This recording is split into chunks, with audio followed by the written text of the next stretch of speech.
Hi, welcome back to the 18-hour Shiur, longestShiur.com. We're going for the longest Torah Shiur in recorded history, 18 hours. We started tonight Pacific time at 11:59 or 12 o'clock, and we, God willing, are going all the way to 6 p.m. Those of you who've been sending in your donations, thank you so much. We have our goal tonight of $250,000, all to support Jewish education. We really appreciate it. You could text in your donations by texting 41444, 41444, texting the word Torah, and all the instructions will follow after that. You can go on to longestShiur.com, join us online, or join us here in person if you're around. We've been switching from topic to topic. The next topic on our list is Tailspin, the deeper meaning behind the most powerful Chasidc stories. There's something beautiful about a Chasidc story. Rabbi Nachman of Breslov actually says the line that in the secular world, stories are meant to put us to sleep. In Judaism, stories are there to wake us up.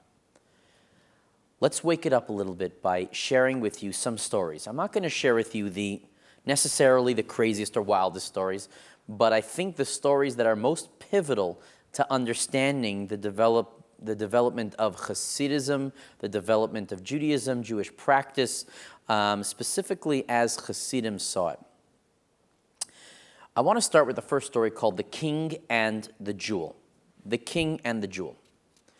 This is a classic story. It's an essential to understand the Hasidic movement. Let me give you a bit of history before I do the story. What's the Hasidic movement all about?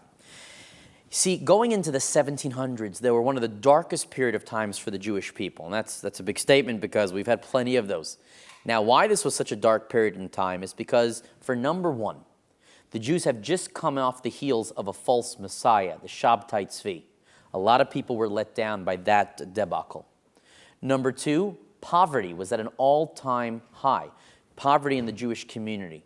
What that meant was there was a tremendous disparity between Jews who had and Jews who didn't. And those who didn't, therefore, the masses couldn't afford a quality Jewish education.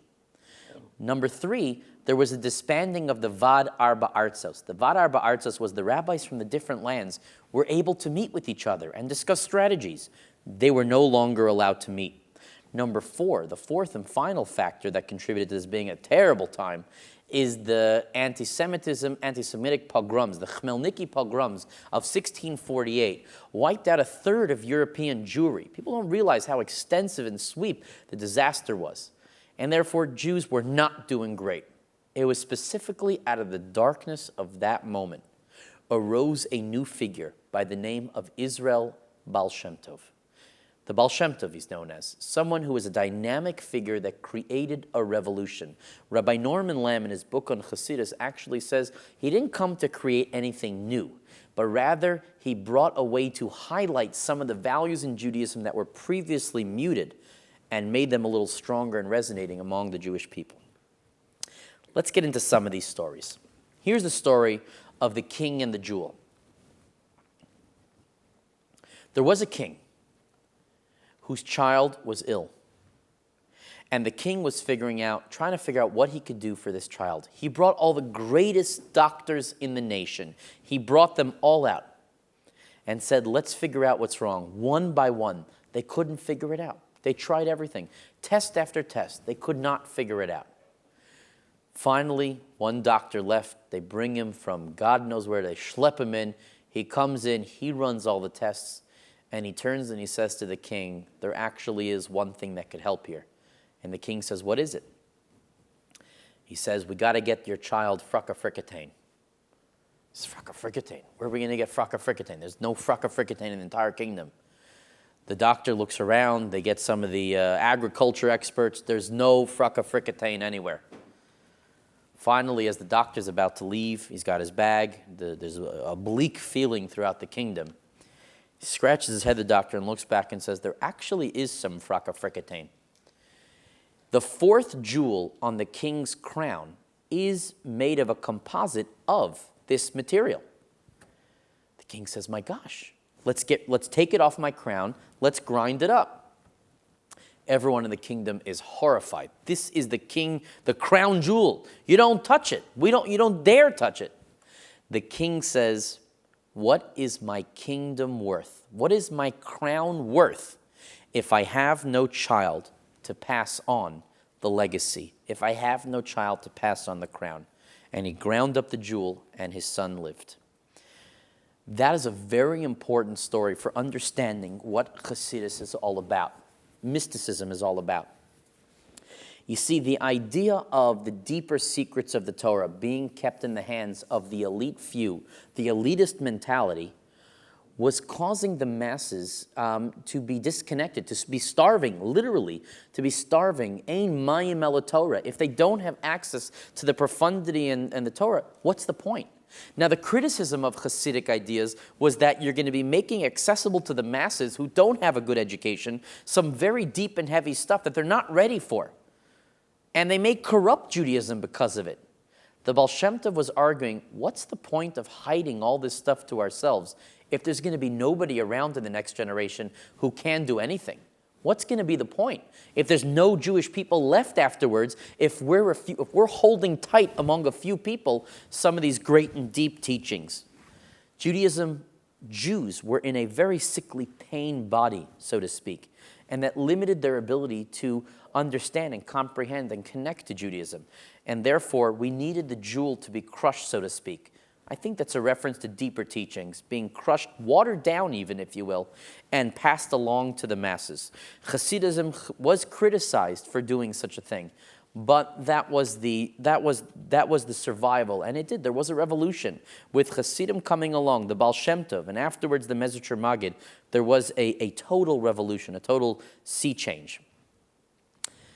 It's important to understand a little bit of the timeline of Hasidus. Why? I don't know if you read Malcolm Gladwell's book. I think it was not the one Outliers, one of the others. Malcolm Gladwell has a concept of any great movement needing a maven, an expert, a connector. You need the one with the connector who's able to connect an idea. For example, he gives the idea of how Hush Puppies, the slippers, came back. You had someone who was a maven, who understood and knew what needs to be done. You have the authority. And then you have the social connector, the one who's able to connect with others and to network. And then you have sort of the wizard who knows how to do amazing and great things. You need all of those. If you look at the beginning steps of Chasidus, you have those elements. For example, the Baal Shem Tov. The Baal Shem Tov was your wizard, your flash of light, your inspiration, that spark, that source. After him came the Mezritcher Magid. The Mezritcher Magid was the one who was the connector. He had around him some of the famous Hasidic names that you may have heard of, some of the great names, even the first Belzer Rebbe, and many others, the Noam Elimelech, Rav Levi Yitzchak Berditchev, the first Lubavitcher Rebbe. I mean, he was the connector. He got this thing spread out. He passed it all around. But then afterwards, you also needed the maven. You needed the expert. You needed the know-it-all. And you had some know-it-alls. You had the Degel Machne Ephraim. You had the Zidditschover, who we're going to get to in the next story. Let's tell the story of the bird of the Zidditschover. Important Hasidic story. Someone once asked the Zidditschover, why do you Hasidim make a big deal about the Baal Shem Tov? What did he do that was so different that wasn't already taught to us by the great Rabbi Shimon Bar Yochai? Rabbi Shimon Bar Yochai was a great scholar mentioned in the Mishnah and the Talmud. He had learned Torah with his son in a cave. Lag BaOmer celebrates the life of Rabbi Shimon Bar Yochai, and he is attributed as teaching the world the Zohar. He brought the Zohar into the world. What did the Baal Shem Tov do any different than Rav Shimon Bar Yochai or the famous Arizal, Rav Yitzchak Luria from Tzfat, 16th century, who also was a big mystic? What did the Baal Shem Tov do different that you make he's the be-all and end-all? So the Zidditschover told the following story.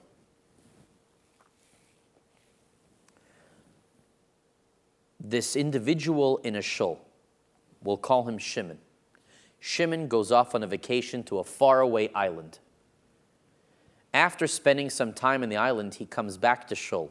Now, it's a small town. They want to have a big Shalashudis where Shimon is going to explain what he saw on this vacation. They have the whole Shalashudis. Everybody's sitting around. No, Shimon, let's hear. What'd you see? Shimon is sitting down and he says, well, I saw a bird that looked like a human being. Everybody in shul's like, oh my gosh, my goodness. Fine. A couple years later, Rabbi Yitzchak decides to go on the same trip, this vacation, to go see this exotic island. Rabbi Yitzchak takes the journey and he goes to this faraway land and he comes back, and of course they arrange the big shalashudas, the big meal for him to discuss what he saw there. Rabbi Yitzchak comes back and he says, I saw the bird. It doesn't look like a human, but it actually is a half bird, half human.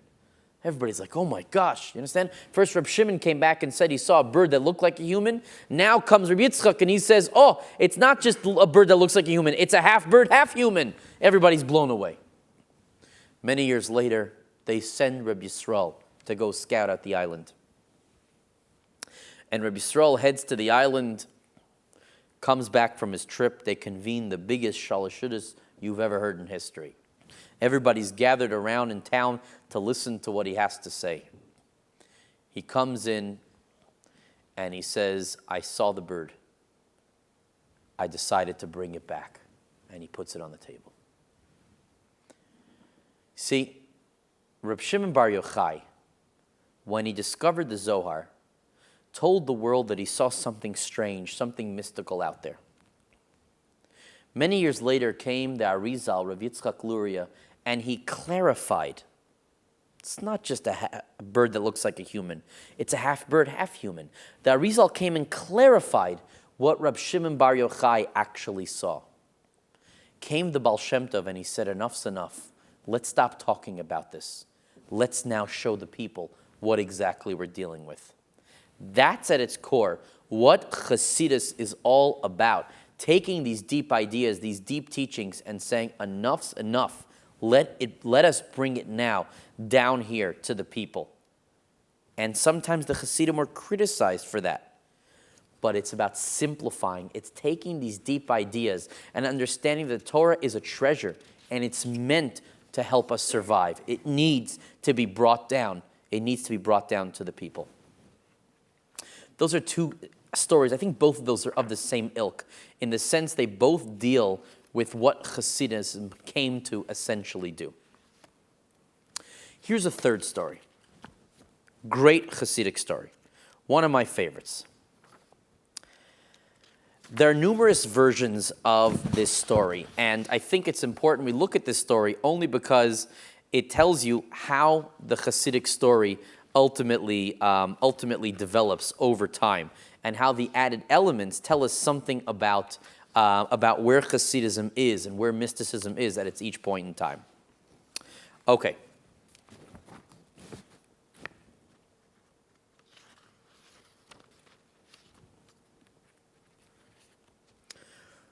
Let's use this version. Okay. When the Baal Shem Tov had a difficult task before him, he would go to a certain place in the woods, light a fire, and meditate in prayer. And therefore, what needed to be done was done. When a generation later, the Mezritcher Magid, who we said was the student of the Baal Shem Tov, was faced with the same challenge, he would go to the same place in the woods, and he would say, we can no longer light the fire anymore, but we can still say the prayer. And that was good enough. Again, a generation later, the Sasaver, Rav Moshe Leib of Sasaver, needed the same thing. He went into the woods and he said, we can no longer light the fire. We no longer know the certain prayer that was said, but we know the place in the woods, and that has to be enough. But generations later, and came the great Rav Yisrael of Vigen, and he needed something great to be done. He said, we can't light the fire anymore. We don't know the words to the prayer, and we don't remember where that place is, but we do know this story, and that has to be enough. That's one variation of this story. This story has gone through 15 different permutations. That's my favorite version. But it really expresses the fact that we no longer have the Beit HaMikdash. We no longer have that place. The candle, we no longer have the Eish Tamid, the eternal flame that always lit there, or the original menorah. We don't have it anymore. The prayer, we don't know the original words that Avram, Yitzchak, Yaakov, Sarah, Rivka, Rachel, Leah, we don't know what they originally said. We don't have the potency and the same efficacy in what we do of our fathers, our forefathers, our foremothers. But we can talk about them. We could tell the story of what they stood for. We could tell the story of our people and their legacy. And that has to be enough. That is what we have nowadays. And it's a beautiful story. It's a beautiful lesson of, while at the same time, we're not on the same level of where we once were in life, or where we once were as a people, where we once were in our identity, but what we can do, we try to do. And that has to be enough before Hashem. What we can do in our generation has to be enough. It's a story they tell of the bub of a Rebbe, how the bub of a Rebbe once was coming to New York for the first time, and he was driving through Manhattan, and he asked the driver to take him to Times Square. This was in the 50s when the Times Square was not what it is today. And the driver said, why would the Rebbe want to come to Times Square? And he said, the reason I want to come to Times Square is because I want to see how bad it gets, that it tells me, and yet even still we have observant Jews. Tells me how great about the level is of our people who have still are able to observe, knowing that this is the world around them. And that, I think, is the idea of the story. The idea of the story is we don't have all the amazing things that previous generations had in terms of our observance. When life was so protective, we were so sheltered, there was no access to every world in the click of a couple buttons. But even still, God says, but you're here. And that has to count for something. You're watching this on your phone right now or behind a computer, and that has to be something. That has to count for something. Let's continue a little bit. This is the story of two best friends. If you walk away with any story tonight, I ask that you take this one. This is the one that is a great window into what Judaism is really about.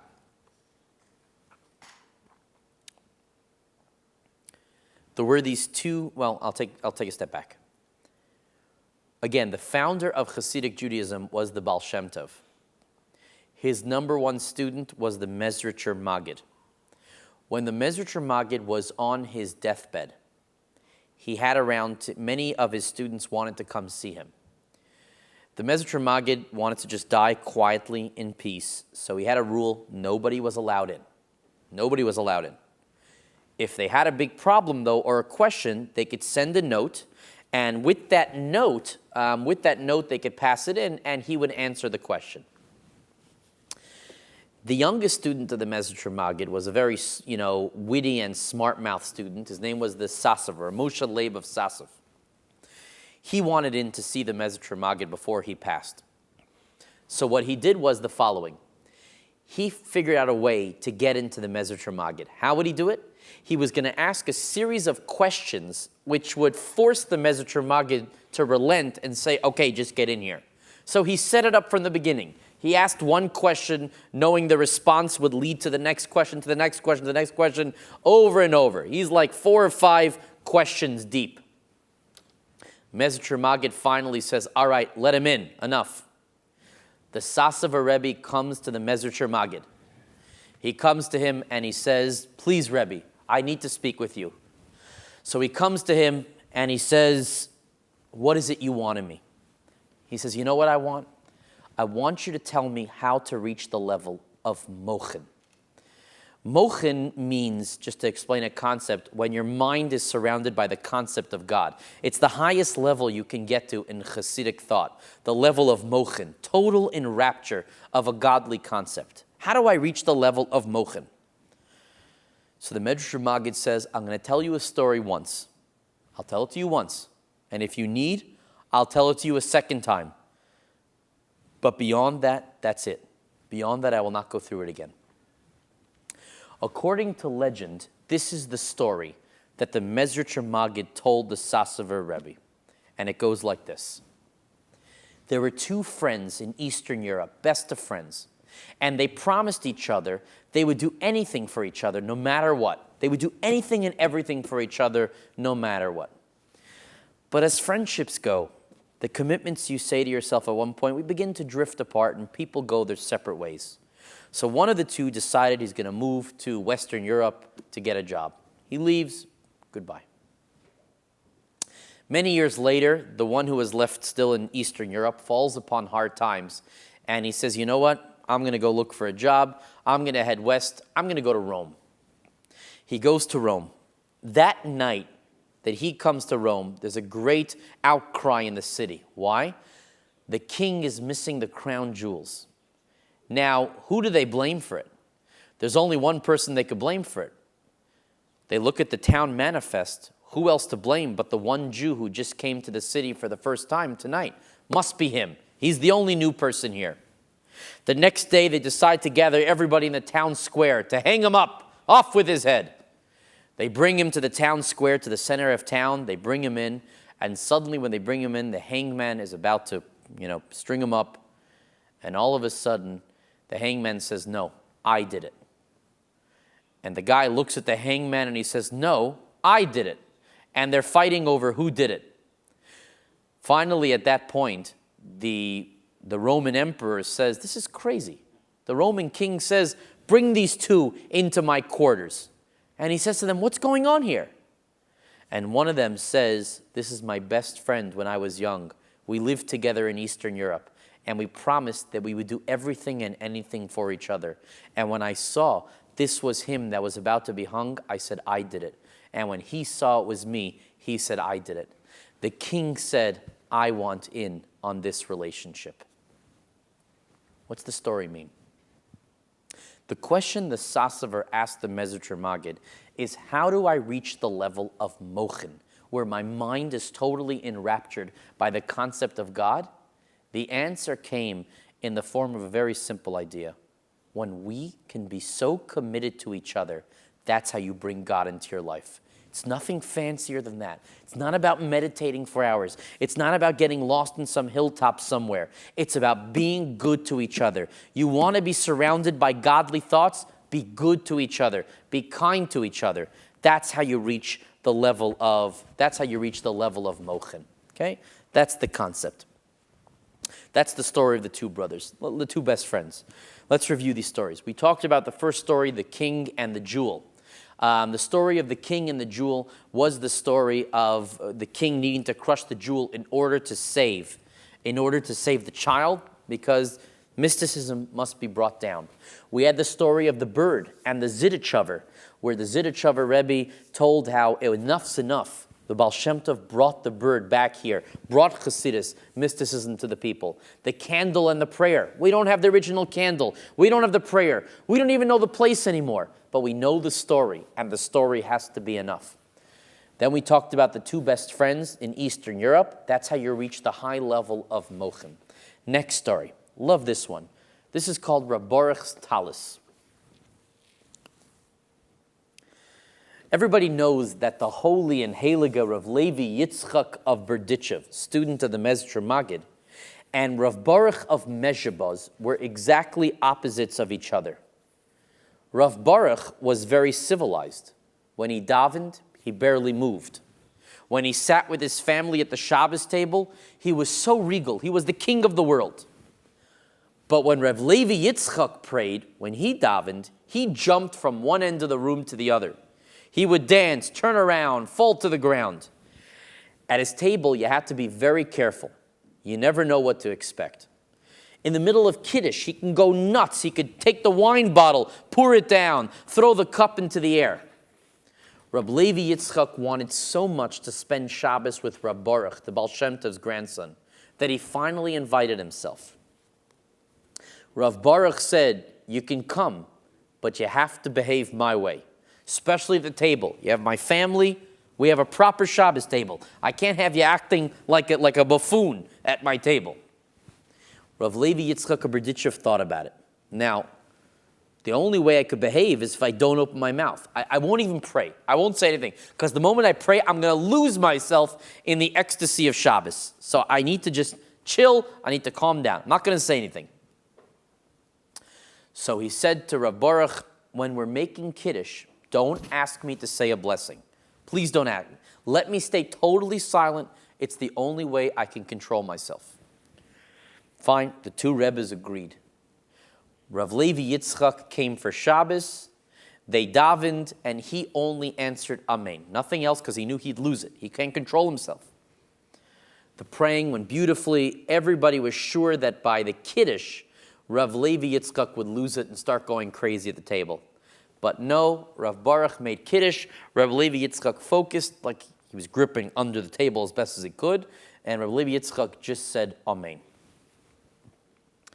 Now, everybody knows that it's a custom on Friday night to eat sweet gefilte fish, right? And a little bit of sweet fish and a little bit of sour fish. So there's a big controversy among the Rebbes which fish one ought to have first. Some say you're supposed to have the sweet fish because then you have the strength to bear the sour fish. The others said, let's get the sour fish out of the way so that the end is going to be sweet. But both ways are very holy. Rav Baruch was civilized. Of course, he had a little chassid, like a waiter, bring the fish on a platter and ask each person which one they would prefer. Sour fish or sweet fish? The waiter came, though, sadly enough, to Rav Levi Yitzchak and said, do you like sweet fish? That's all the poor chassid had to ask. Rav Levi Yitzchak said, do I love sweet fish? I love Hashem. I love only God. At that moment, Rav Levi Yitzchak lost it. He took the whole platter of fish and he threw it in the ceiling. At that moment, the fish was on the ceiling, the schmaltz was up there, and it dropped all over Rav Baruch's talis. Everyone was shocked. And the big Rebbes wore a very holy talis. Everyone was shocked except for Rav Baruch, who decided that he's never going to wash this talis again. And the reason being that the holy energy of Rav Levi Yitzchak Berditchev is what made this talis so holy going forward. The tradition has it is that this talis was passed from one Rebbe to another to wear on Shabbos, but never to be washed. And during this century, it became so precious that the Rebbes only wear it on Yom Kippur. They say the last Munkad, the holy Munkacher Rebbe, was the last to possess it. And he wore it for Ne'ilah, the final prayer of Yom Kippur. The story of the talis, which is a wild story, the sweetness, the images of Rav Levi Yitzchak Berditchev, unable to control himself at the Shabbos table over fish, what it gets at is the passion that Hasidism was trying to bring back to the Jewish world. The passion, the heart, the flavor, the energy, the love. It was trying to bring that climate back. And that's really what's behind this story. Because, being a very cerebral people, a people of the book, we have the Svarim here, it's easy to get lost in a very intellectual world, and to lose that that energy, that life.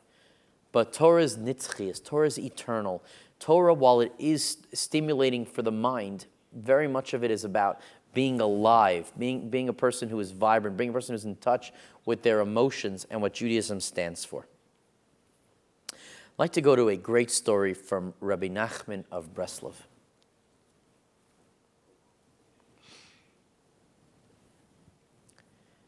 This is called The Prince and the Turkey. There was once a prince who got sick, and he decided he was a turkey.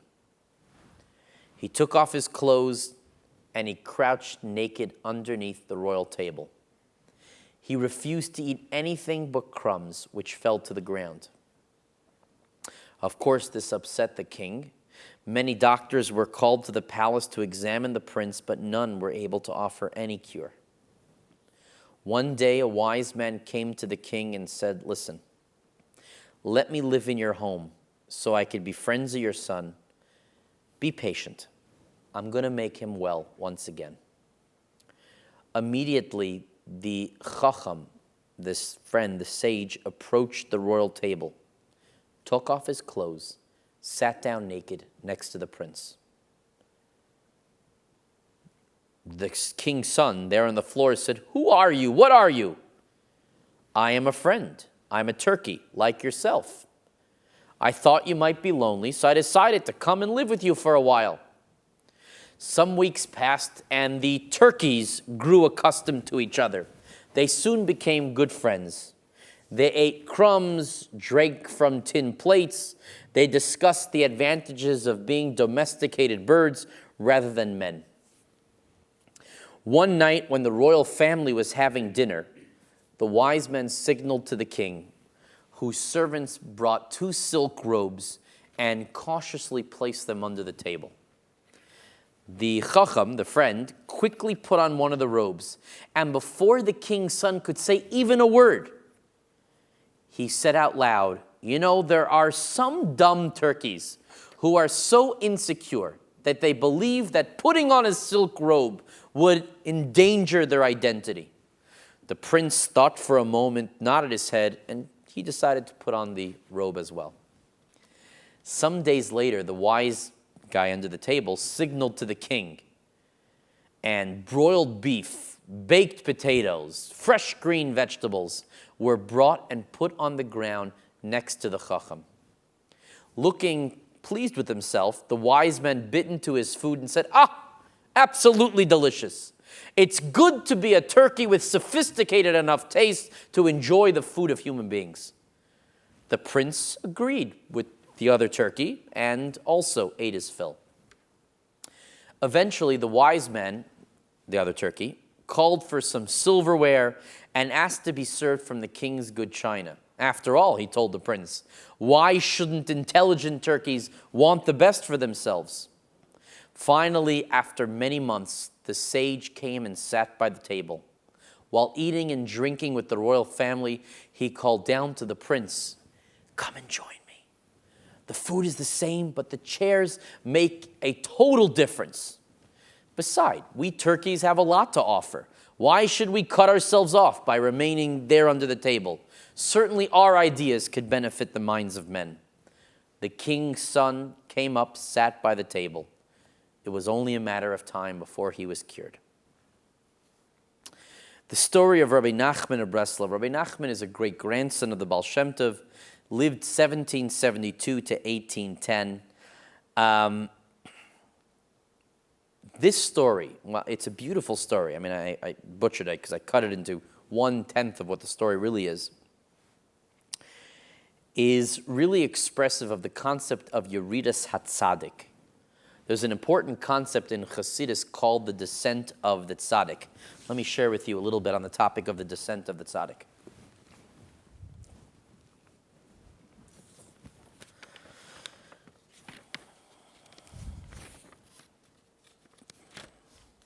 The concept of descent of the tzaddik is very central to Hasidic thought. The idea is that ultimately the tzaddik must lower himself to reach the masses. That's the only way the masses are going to be impacted. And it's called Yerida L'Tzorech Aliyah. There's a lot written on the concept of the descent of the tzaddik, of Yeridas HaTzadik. I'll give you one for example. Here we go. I'm using a book by Rabbi Lam, which is a collection of Hasidic teachings. So you get a lot of good stuff all in one shot. But of course, it's always better to get it from the sources themselves. But one such idea he quotes, and it has the sources here in the book, is in this concept, Yeridas HaTzadik.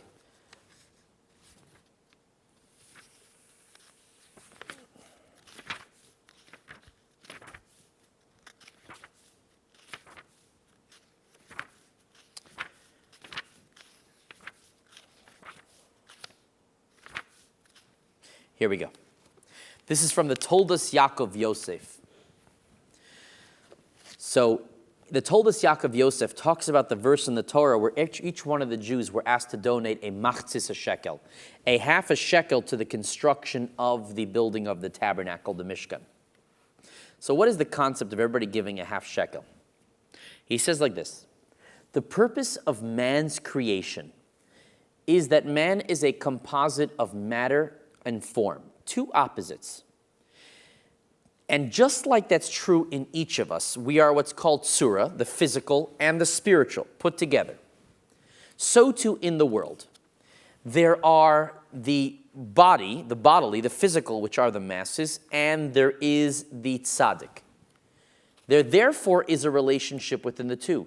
The tzaddik must come down to be that which the masses, the body, it descends. Much like our souls enter into our body, the tzaddik enters and comes together among with the people.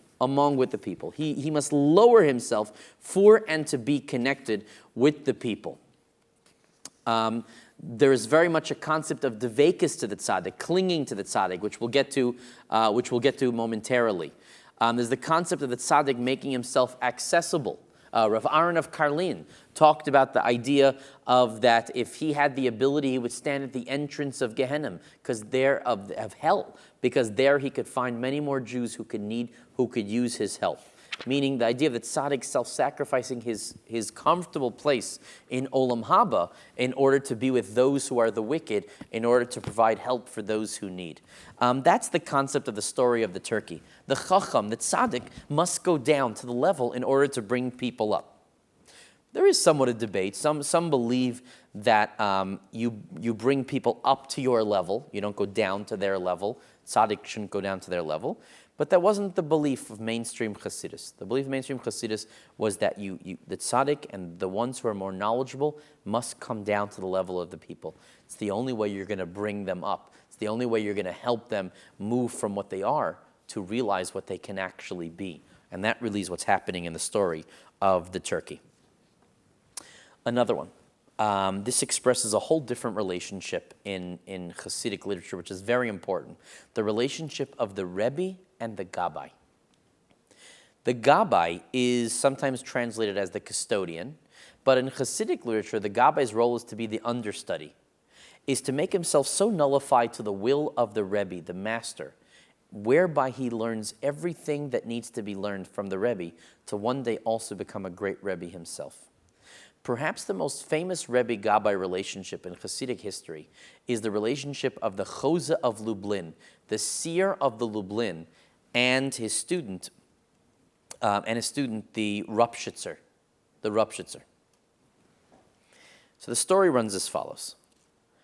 There was once a person who had died in a nearby town, and that person needed a minyan, the family needed a minyan for the Shiva. So the Chose of Lublin, the seer of Lublin, turned to the Rupshitzer, and he says to the Rupshitzer, listen, they need a minyan out there. I want you to take 9 of your Hasidim and go help him make a minyan. So they went on the road, and all of a sudden there was this strong headwind coming towards them.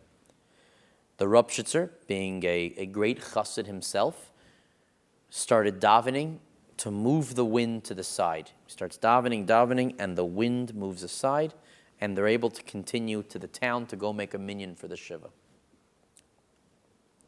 He goes to the town to make a minyan for the Shiva, and he comes back a week later, and he notices his Rebbe's ignoring him. What? He doesn't understand why. He says, maybe the Rebbe's in a bad mood today. Comes the next day, and the Rebbe is still ignoring him. What is going on here? Chozulin never treated him like this. He's trying to talk to the Chozulin. The Chozulin will not answer him. He says, Rebbe, please, I beg you, you must tell me. What is happening here? Just a moment.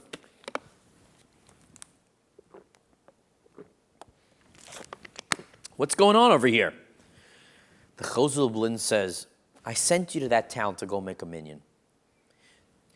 On the way to that town, I was sending a wind that I prayed for because the nearby town needed more rain in order to nurture its crops. So I was sending a wind to carry the rain. Don't talk to the wind if you don't know what to say to it. That expresses the role of the tzaddik and the role of the student. The Gabbai, the student, must nullify himself to the Rebbe in the sense that he does not make autonomous decisions until he himself becomes the Rebbe. There's a humility and understanding that you don't know it all yet. You haven't figured it out yet. That's always a difficult question in Judaism. When can the student argue with the Rebbe? Must the student just be quiet and say nothing? So I don't think this Chassidic story is denying the role of a student from ever challenging his Rebbe, but rather it's denying the role of a student making decisions on his own separate from the Rebbe. For example, there's a Mishnah in Perkei Avot which says, "V'havei mitavik ba'afar regleim." You shall cling to the dust of the tzaddikim. Cling to the dust. So the Reb Chaim Volozhin, the student of the Vilna Gaon, has a beautiful explanation of that Mishnah. He says, you know what it means? He says, "Misavik ba'afar regleim," means you shall fight at their feet. Meaning, understand that when there's someone who is greater than you, you are just at their feet, but you're still allowed to fight. You're allowed to disagree with them. If you think they're saying something that's incorrect or not true, you're allowed to say something, and you ought to say something, because we always stand up for the authenticity of the Torah. But it must come with the humility of knowing that you're not the Rebbe yet. But this story, don't talk to the wind if you don't know what to say to it. I mean, there's so many parts of that story that really express what Chassidim is about. The mystical element of controlling natural forces, that the Rebbe is able to create change, was a strong belief within the Chassidic community. The idea of the Gabbai ascending to become his own leader was important to the beginning steps of Hasidism. Hasidism started after the Baal Shem Tov to the Mezritcher Maggid, because the Mezritcher Maggid was able to dispatch his students, one after the other, to different parts of Eastern Europe, till finally they built up their own groups. But they needed to be meshamish the Rebbe. They needed to serve the Rebbe enough in order to get to that point. Let's move now to a different time period in Hasidism, and this is the story of Reb Leibele Eger. I'm very fascinated by the life of Reb Leibele Eger. Why is that? Reb Leibele Eger comes from a very famous rabbinic family. The Eger family, his grandfather is Rabbi Akiva Eger. Rabbi Akiva Eger, one of the greatest rabbinic minds of the second half of the, I would put him in the second half of the 17th century, 18th century. So his grandson, Reb Leibele Eger, left the ways of the family. What that means is his family was very anti-Chassidic. They wanted nothing to do with it. Reb Leibele Eger somehow got caught up in Chassidic fervor and became a Chassid. His family was what you call misnagdim. He became a Chassid, which was very controversial at the time. Some legends have it that his family actually sat Shiva for him. That was considered such a travesty at the time to become a Chassid. He joined the Kotzker compound. The Kotzker Rebbe had what was the equivalent of a compound where those followers could study the way of the Kotzker Rebbe, a very difficult form of life to become a Kotzker Chassid. Very sharp. The Kotzker Rebbe was very sharp, very difficult, very strange and mystical in many ways. So Reb Leibele Eger ends up at the Kotzker compound. Rabbi Akiva Eger, his grandfather, tells his son Reb Shlomo Eger. He says, listen, you got to go spy on our grandson. I don't even know if he's religious anymore. Who knows what goes on by those Chassidim. So he sends his son Reb Leibele Eger, he sends his son Reb Shlomo Eger to go spy on Reb Leibele Eger. Reb Shlomo Eger is looking through the gates and he sees Reb Leibele Eger there. He doesn't want to tip him off that he sees him. And he sees him washing his hands before a meal. So he comes back to his father, Rabbi Akiva Eger, and he tells Rabbi Akiva Eger, I know your grandson, my son, is still going to be religious. He goes, how do you know? Because I saw the way he did the Netilat Yadayim. I saw the way he did the washing of his hands. It's with all the details and all the care that he used to have. So what does that mean? Why is the Netilat Yadayim the big tell that he's still going to be religious? You know why? Because Netilat Yadayim is the quintessential rabbinic law. Number one, he's not a Kohen. And number two, there is no temple right now. That we need to be so careful of keeping our hands tahor. The only reason we do it is so that we're all ready to be in the service of the Beit HaMikdash if need be. So it's really a rabbinic law on top of a rabbinic law. And the fact that our grandson or their son, Reb Leibele Eger, was still so careful about it, it meant that he's still going to be religious. The significance of this story expresses that Hasidism, contrary to what was the rumor, was not going to relinquish its adherence to Jewish law, to halacha. The big fear was that this Hasidic movement is so different, soon they're going to start giving up on Jewish law and halacha. This story is evidence that it couldn't be further from the truth. There was no change in law. There was no change. You understand the fear? This is coming on the heels of Shabtai Tzvi, who got Jews to stop observing Judaism and to become a Muslim. Or what we talked about in the second Shiur, when we talked about, or third Shiur, about the Messiah, how the idea that Jesus was coming to take Jews away from religious Judaism. Hasidism was not that. It was not that at all. It was coming to highlight elements of simcha, of joy, passion, fervor, care, love, all those things we cherish and hold as being beautiful. It was coming to hold on to those ideas, to believe in them, to assert them, to hold on to them.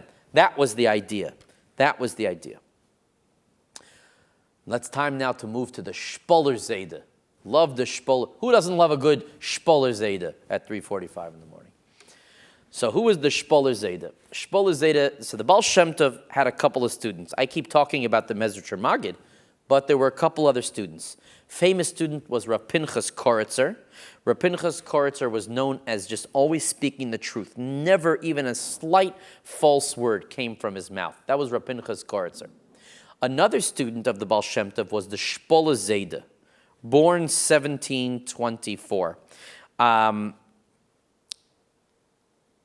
Plays have been written about the Shpoller Zayda. The famous Hasidic tune, the Hop Kazak. Google Hop Kazak. Go to Google images of Hop Kazak, and you will see pictures of a dancing bear. Where does it come from? Shpoller Zayda. You ever listen to Shlomo Carlebach's story? Shlomo Carlebach has a certain thread of stories about a Rebbe for the thieves, that the thieves also need a Rebbe. The Shpoller Zayda had a special fondness and a love for misfits, for thieves, for scoundrels, Jews who had fallen on hard times, but nonetheless were good-hearted souls. Once the Shpoller Zayda heard of a Jew who was thrown into prison for not paying his rent. The Jew's life was in grave danger, and the Shpoller Zayda wanted to save him. Now, in those days, it didn't take much to put Jews in jail and throw away the keys. The guilt or the innocence of a Jew would be decided by the bear dance. What was the bear dance? The half-starved Jew would be dressed up in a bear skin, forced out to dance a Cossack soldier. The Cossack soldier generally picked was the best dancer in the room, an exquisite dancer. The Jew dressed up in a bear costume looking like a freak had no chance against the Cossack. Now, once you lost to the Cossack, it meant you're sitting in jail for life. You have no way out. The Cossacks were famous as powerful horsemen, athletic dancers, and the like. One night, the Shpoller Zayda was visited by Elijah the prophet. While he was sleeping, Elijah taught him the fine art of dancing, and he blessed him with the power to outlast the Cossack. He also taught him what was forever going to be known as the Shpoller Zayda's Niggin. What did the Shpoller Zayda do the next day? The Shpoller Zayda went to the prison, drank the mashke, the vodka, with the guard until he fell asleep. He lowered himself into the pit and exchanged clothes with the other Jew. And he himself was there in prison instead of the Jew snuck him out. The next day, the messenger from the nobles and the Cossack arrives with the bear skin. They come down to the pit and they see the starved Jew, which is now the Shpoller Zayda, and they put the outfit on the Shpoller Zayda. They say, this is going to be a great one. They bring out the Cossack, the best dancer, the finest dancer to dance with the Nebuch Schlepper Jew who's been in the pit starving, two left feet, who's going to get up there to dance. They don't realize it's the Shpoller Zayda who's had dancing lessons with the who's had dancing lessons from Eliyahu Hanavi. All of a sudden, they begin their episode, so you think you can dance. And there they are, and the Cossack goes first, and a brilliant dance from the Cossack. All of a sudden, the Shpoller Zayda comes, and he's thrown in, he's schlepping. He comes in and he starts the niggin that was taught to him by Eliyahu Hanavi, the Hop Kazak niggin.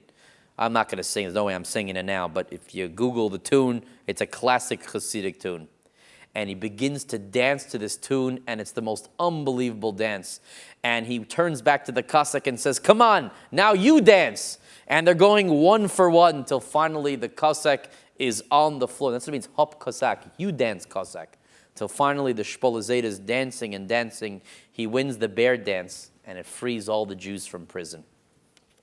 It's a beautiful story. It's woven itself into the fabric of Hasidic literature. It's about finding hope in a time of darkness, a way to dance in a very bleak situation. The power of Jewish tunes, of a nigun, comes very much from that story.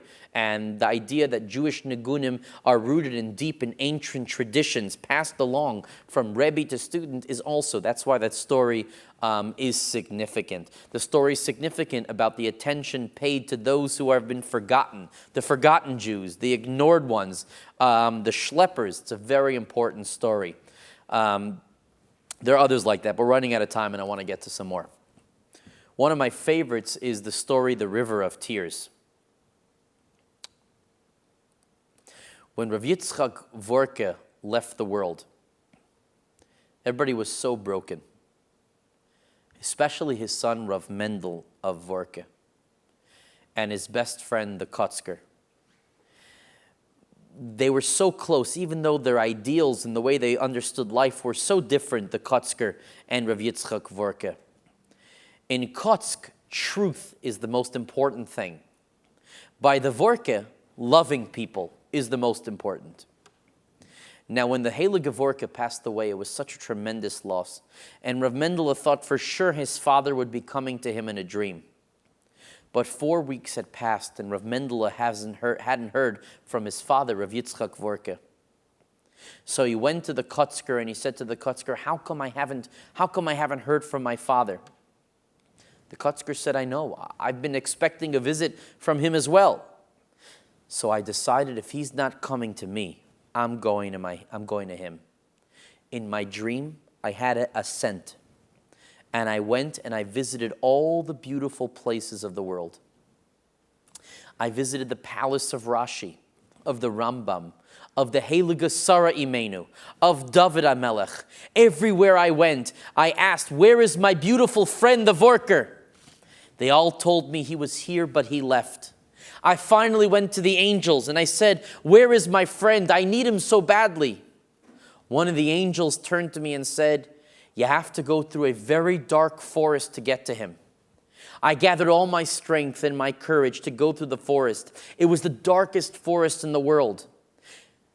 And all of a sudden, in the darkness of the forest, I heard waves that were crying. And the waves were making the most amazing sound. It was waves of crying. And every wave was going straight up to heaven. And there, looking at the water, when I finally got to it, I saw an old man leaning on a stick. It was my dear friend, the Heilige Vorker. He couldn't take his eyes off the ocean. I said to him, my friend Reb Yitzchak, I miss you so much. He whispered to me, Reb Mendel, which was also the Kotzker's name, Mendel, do you recognize this ocean? I said, no. He says, this is the ocean of tears. This is the ocean of the tears of the Jewish people. And I swore to God, I will not leave here until he dries up every tear. This Hasidic story reflects the idea of Jews demanding from Hashem that he take care of his people, that he take care of humanity. I thank you for staying up, for watching with me, for learning with me. Those of you who haven't had a chance, please go online, make a donation to support Jewish education, longestshir.com, or text me, 41444, text the word Torah, and the instructions will follow. We thank you for your support. We'll see you in a couple minutes for the next shiur, Black Mamba and the Babe, what's so spiritual about sports? Thank you.